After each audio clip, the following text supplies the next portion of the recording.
नमस्कार। प्रभाव साक्षी news centre के खास कार्यक्रम जन गण मन में आप सभी का स्वागत है।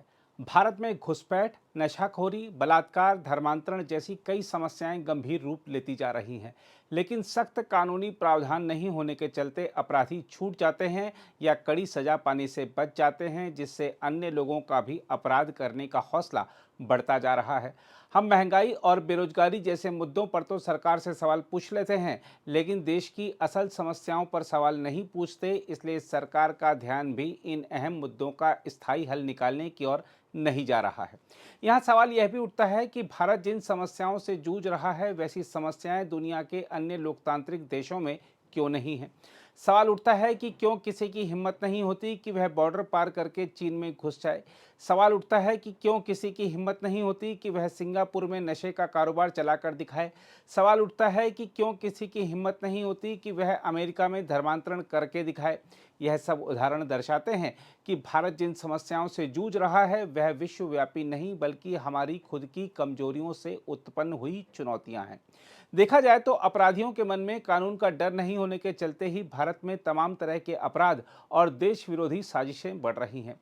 हमने विकसित भारत का संकल्प तो ले लिया है, लेकिन यह तभी सिद्ध होगा जब देश में अपराधों का ग्राफ बढ़ने से रोककर विकास के तमाम पैमानों का ग्राफ बढ़ाया जाए।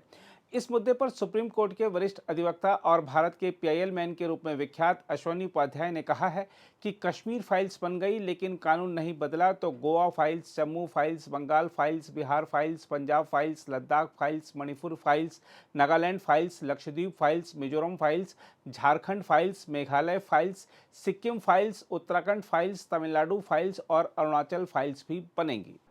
जब से कलकत्ता में एक डॉक्टर बेटी का बलात्कार हुआ है, पूरे देश में उबाल चल रहा है। कैंडल मार्च हो रहा है, धरना हो रहा है, प्रदर्शन हो रहा है। बंगाल में तो हर जिले में हो रहा है। लेकिन सवाल यह है कि क्या इस कैंडल मार्च के बाद भारत में बलात्कार बंद हो जाएगा? क्या इस कैंडल मार्च के बाद भारत में हत्या बंद हो जाएगी? चलिए, एक डॉक्टर बेटी को अगर न्याय मिल भी जाएगा तो क्या भारत की सभी बेटियों को न्याय मिल जाएगा? मैं बार बार कहता हूं, भारत की कोई भी समस्या लाइलाज नहीं है, भारत की कोई भी समस्या विश्वव्यापी नहीं है। लेकिन जब तक हम एक समस्या पे बात करेंगे तब तक कोई समस्या नहीं खत्म होगी, जब तक उसको होलिस्टिक तरीके से हम नहीं देखेंगे। भारत का कोई एक भी जिला ऐसा नहीं है जहां पे घूसखोरी, कमीशनखोरी, जमाखोरी, मिलावटखोरी, कालाबाजारी नहीं हो रही है, जबकि यह समस्या लाइलाज नहीं है। भारत का कोई एक भी ऐसा जिला नहीं है जहां नशा तस्करी नहीं हो रही, मानव तस्करी नहीं हो रही है, सोना तस्करी नहीं हो रही है, हथियारों की तस्करी नहीं हो रही है, जबकि ये भी लाइलाज समस्या नहीं है, विश्वव्यापी समस्या नहीं है। दुनिया के कई ऐसे देश हैं जहां पे ये समस्या नहीं है। भारत में एक भी राज्य ऐसा नहीं है जहां घुसपैठ नहीं हो रहा है, धर्मांतरण नहीं हो रहा है, मिशनरियों के द्वारा धर्मांतरण नहीं हो रहा है या जिहादियों के द्वारा धर्मांतरण नहीं हो रहा है, जबकि ये भी कोई लाइलाज समस्या नहीं है, ये भी कोई विश्वव्यापी समस्या नहीं है और दुनिया के हर देश में नहीं हो रही है। भारत का एक भी राज्य ऐसा नहीं है जहां हवालाबाजी नहीं हो रही है, पत्थरबाजी नहीं हो रही है, अलगाववाद नहीं बढ़ रहा है, कट्टरवाद नहीं फैल रहा है, मजहबी उन्माद नहीं फैल रहा है, जबकि ये भी कोई वर्ल्ड वाइड प्रॉब्लम नहीं है, पूरी दुनिया में ये भी नहीं है। भारत की कोई भी समस्या न लाइलाज है न विश्वव्यापी है।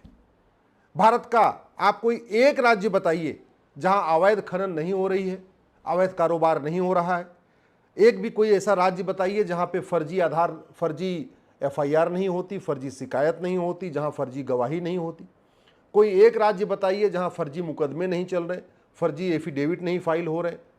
कोई एक राज्य बताइए जहां पे निर्दोष जेल में नहीं है, और कोई एक राज्य बताइए जहां दोषियों को बेल नहीं मिल रही है। कोई एक राज्य बताइए जहां पे फर्जी आधार नहीं बन रहा है, फर्जी राशन कार्ड नहीं बन रहा है, फर्जी ड्राइविंग लाइसेंस नहीं बन रहा है, फर्जी वोटर आईडी नहीं बन रहा है, फर्जी पासपोर्ट नहीं बन रहा है, फर्जी वसीयत नहीं बन रही है, फर्जी विरासत नहीं बन रही है। कोई एक राज्य बताइए आप हमें जहां पे थाना दलाली का अड्डा नहीं बना हुआ है, जहां तहसील भ्रष्टाचार का अड्डा नहीं है, जहां पे कचहरी जो डिस्ट्रिक्ट कोर्ट है वो भ्रष्टाचार का अड्डा नहीं बना हुआ है। कोई एक राज्य बताइए, जबकि ये कोई विश्वव्यापी समस्या नहीं है, लाइलाज समस्या नहीं। दुनिया के कई देशों में तो लोग भ्रष्टाचार जानते ही नहीं कि भ्रष्टाचार भी कोई चीज होती है। घूस लेके काम करना है ऐसा लोग सोचते ही नहीं कभी। उनको जो वेतन मिलता है, जो भत्ता मिलता है, वही वो अपनी पूरी ईमानदारी के साथ काम करते हैं। और भारत में कोई एक आप मुझे राज्य बताइए जहां का सरकारी स्कूल बदहाल नहीं है। गरीब से गरीब आदमी भी सरकारी स्कूल में नहीं पढ़ाना चाह रहा है। गरीब से गरीब आदमी भी सरकारी हॉस्पिटल में नहीं जाना चाह रहा है, जबकि सबसे ज्यादा वेतन सरकारी टीचरों को मिलता है, सबसे ज्यादा वेतन सरकारी डॉक्टर को मिलता है। इसके बाद भी न सरकारी स्कूल में लोग पढ़ाना चाह रहे हैं, न सरकारी हॉस्पिटल में इलाज कराना चाह रहे हैं, जबकि दुनिया के कई देश ऐसे हैं जिनके बच्चों का सरकारी स्कूल में एडमिशन नहीं होता, तब वो प्राइवेट स्कूल में कराते हैं। आप अमेरिका ले लीजिए, रूस ले लीजिए, यूरोप ले लीजिए, ब्रिटेन ले लीजिए, सिंगापुर ले लीजिए, जिसका एडमिशन सरकारी स्कूल में नहीं होता है या वो अपने बच्चों को प्राइवेट स्कूल में पढ़ाते हैं। फर्स्ट प्रायोरिटी सरकारी स्कूल होती है, फर्स्ट प्रायोरिटी सरकारी हॉस्पिटल होती है। हमारे यहां ठीक उल्टा चल रहा है। कोई ऐसा एक राज्य बताइए जहां का हवलदार, थानेदार, लेखपाल, पटवारी, पेशकार, तहसीलदार वसूली नहीं कर रहा है। क्यों? भारत में भगवान श्री राम भी पैदा हुए, भगवान कृष्ण ने भी यहीं जन्म लिया, भगवान परशुराम ने भी यहीं जन्म लिया, भगवान शंकराचार्य जी ने यहीं जन्म लिया, सारे बड़े बड़े महापुरुषों ने यहीं जन्म लिया, चारों वेद यहीं बना, भगवत गीता यहीं बनी, महाभारत यहीं हुआ, रामचरितमानस यहीं से निकला, सारे बड़े वेद, पुराण, गीता, रामायण सब कुछ यहीं से निकला। फिर इतनी समस्याएं यहाँ क्यों हैं? और जो समस्याएं भारत में हैं, ये सिंगापुर में क्यों नहीं है, दुबई में क्यों नहीं है, जापान में क्यों नहीं है, रूस में क्यों नहीं है, अमेरिका में क्यों नहीं है, डेनमार्क में क्यों नहीं है, न्यूजीलैंड में क्यों नहीं है? कभी आपने सोचा? एक चीज याद रखिएगा, ये सुबह से लेकर शाम तक गांधीवाद, नेहरूवाद, अंबेडकरवाद, पेरियारवाद, राष्ट्रवाद, समाजवाद, ऐसे जुमलेबाजी कर कोई फायदा नहीं होगा। भारत की कोई समस्याओं को ठीक करना है तो सबसे पहले शिक्षा में संस्कार देना पड़ेगा और कानून का खौफ पैदा करना पड़ेगा।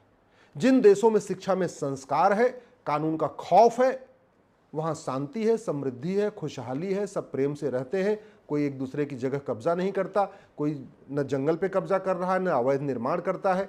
आप भारत में देख लो, सड़क के किनारे अवैध निर्माण, रेलवे के किनारे अवैध निर्माण, बस अड्डे के किनारे अवैध निर्माण, जंगल में अवैध निर्माण, नदियों के किनारे अवैध निर्माण, पहाड़ियों पे अवैध निर्माण, जहां देखो वहीं अवैध निर्माण हो रहा है। ये लाइलाज समस्या नहीं है। दुनिया के कई ऐसे देश हैं, 1 इंच आदमी अवैध निर्माण नहीं करता, सब नियम का पालन करते हैं। क्यों? क्योंकि हमने कानून का खौफ नहीं पैदा किया। हमारा कोई भी कानून दुनिया का सर्वोत्तम कानून नहीं, हमारे सारे कानून सड़े हुए हैं। और डॉक्टर बदलने से बीमारी ठीक नहीं होती। मैं बार बार कह चुका हूं, बीमारी ठीक होती है दवाई बदलने से। डॉक्टर लाख अच्छा हो, कोई फर्क नहीं पड़ता। आप उत्तर प्रदेश को देख लीजिए, केंद्र में प्रधानमंत्री जी हैं, ईमानदार हैं, मेहनती हैं, देश को बदलना चाहते हैं। उत्तर प्रदेश में योगी जी हैं, ईमानदार हैं, मेहनती हैं, देश को बदलना चाहते हैं। कोई एक समस्या बताइए जो उत्तर प्रदेश में खत्म हो गई हो? नहीं हुई। जो समस्या केरल में है, जो कर्नाटक में है, जो कश्मीर में है, जो बंगाल में है, जो तमिलनाडु में है, वो उत्तर प्रदेश में भी है, वो राजस्थान में भी है, वो हरियाणा में भी है। शासन किसी का हो, चाहे वहाँ समाजवादी शासन हो, चाहे अंबेडकरवादी शासन हो, चाहे गांधीवादी शासन हो, चाहे राष्ट्रवादी शासन हो, मुख्यमंत्री कोई भी हो, समस्या खत्म नहीं हो रही है। क्यों? क्योंकि पहली बात, हमने शिक्षा में संस्कार नहीं किया। जब तक मिशनरी स्कूल बंद नहीं होंगे, मैकाले स्कूल बंद नहीं होंगे, मदरसा स्कूल बंद नहीं होगा, भारत में फिर से गुरुकुल शिक्षा व्यवस्था लागू नहीं होगी, एक देश एक शिक्षा बोर्ड नहीं बनेगा, एक देश एक सिलेबस लागू नहीं होगा, एक देश एक करिकुलम लागू नहीं होगा। और प्राइमरी में बच्चों को जब तक वेद विज्ञान नहीं पढ़ाया जाएगा, योग विज्ञान नहीं पढ़ाया जाएगा, स्वास्थ्य विज्ञान नहीं पढ़ाया जाएगा, आहार विज्ञान नहीं पढ़ाया जाएगा, मनोविज्ञान नहीं पढ़ाया जाएगा, यज्ञ विज्ञान नहीं पढ़ाया जाएगा, अष्टांग योग नहीं सिखाया जाएगा, इंद्रिय नियंत्रण नहीं सिखाया जाएगा, तब तक आप कितना थाना बना लीजिए, कितने भी कोर्ट बना लीजिए, कोई फायदा नहीं है। शिक्षा में संस्कार होगा तो स्वाभाविक सी बात है, आधे अपराध, आधे भ्रष्टाचार, बाकी चीजें ऐसे ही कम हो जाएंगी। और जो शिक्षा में संस्कार होने के बावजूद न माने, फिर भी कोई कंस पैदा हो रहा हो, भाई पहले गुरुकुल शिक्षा थी, वैदिक शिक्षा थी, तभी कंस पैदा हुआ ना, तब भी दुर्योधन पैदा हुआ ना। तो उसके लिए क्या? उसके लिए कानून का खौफ। जो कंस पैदा हो, जो दुर्योधन पैदा हो, जो दुशासन पैदा हो, उसके लिए आपको कानून का खौफ पैदा करना पड़ेगा। और कानून का खौफ कैसे होगा? कानून कठोर हो और सजा आप 1 महीने, 2 महीने, 3 महीने में मिले। वो तभी हो सकता है जब भारत में नार्को पॉलीग्राफ ब्रेन मैपिंग कानून बनेगा। झूठी शिकायत, झूठा FIR, झूठा मुकदमा, झूठी जांच, झूठी गवाही, झूठा एफिडेविट गंभीर अपराध होगा। झूठे डॉक्यूमेंट बनाना और बनवाना गंभीर अपराध होगा। एक पुलिस चार्टर होगा कि 1 घंटे के अंदर एफआईआर करना है और narco polygraph brain mapping test करके 1 महीने के अंदर जांच पूरी करना है। एक जुडिशियल चार्टर होगा कि आपको हर हफ्ते तारीख देना, लंबी तारीख नहीं देना, मंडे की मंडे, ट्यूसडे की ट्यूसडे, वेडनेसडे की वेडनेसडे, हर सप्ताह डेट देना। एक एडमिनिस्ट्रेटिव चार्टर होगा जहां पे आपका एडीएम, कलेक्टर, कप्तान सबकी ड्यूटी फिक्स होगी कि उसको कौन सा काम कितने दिन में करना है। और एक सिटीजन चार्टर होगा कि अगर आप देश विरोधी काम करोगे तो आपकी नागरिकता खत्म हो जाएगी, कठोर दंड मिलेगा, आप झूठ नहीं बोल सकते, झूठ को गंभीर अपराध घोषित किया जाएगा। Police charter, judicial charter, evidence charter, administrative charter और सिटीजन चार्टर, ये आपने लागू किया, फटाफट 2-2, 3-3 महीने के अंदर दंड मिलना शुरू हो जाएगा, मुकदमों का फैसला शुरू हो जाएगा। और जब एजुकेशन चार्टर लागू कर दिया, वन नेशन एजुकेशन बोर्ड लागू कर दिया, तो शिक्षा में संस्कार आ गया। शिक्षा में संस्कार होगा, कानून का खौफ होगा। मैं कह रहा हूं भारत में रामराज्य आ जाएगा, भारत विश्वगुरु बन जाएगा, एक भारत श्रेष्ठ भारत बन जाएगा। और नहीं तो ऐसे बातें करते रहेंगे, खूब भाषण होते रहेंगे, प्रवचन होते रहेंगे, सब कुछ होते रहेंगे, कथावाचक अपना काम करते रहेंगे, नेता, अभिनेता, लेखक, बुद्धिजीवी, पत्रकार, कलमकार ट्विटर पे ज्ञान देते रहेंगे। जब तक व्यवस्था नहीं बदलेगी तब तक कोई परिवर्तन नहीं आएगा। इसलिए मैं आपसे निवेदन कर रहा हूं, इस वीडियो को अधिक से अधिक शेयर करिए, अपने ट्विटर पे डालिए, अपने फेसबुक पे डालिए, अपने इंस्टाग्राम पे डालिए, अपने सारे दोस्तों के पास भेजिए, अपने सांसद, विधायक, मंत्री अगर आपके कोई परिचित हैं ये वीडियो उन तक पहुंचाइए। लेकिन कानून बनाने की मांग करिए, कानून बदलने की मांग करिए। अगर आप भी लेना चाहते हैं देश दुनिया की तमाम जानकारी तो आज ही सब्सक्राइब करें हमारे चैनल को। साथ ही नीचे दिए बेल आइकन को जरूर दबाएं ताकि हर अपडेट आप तक पहुंच सके।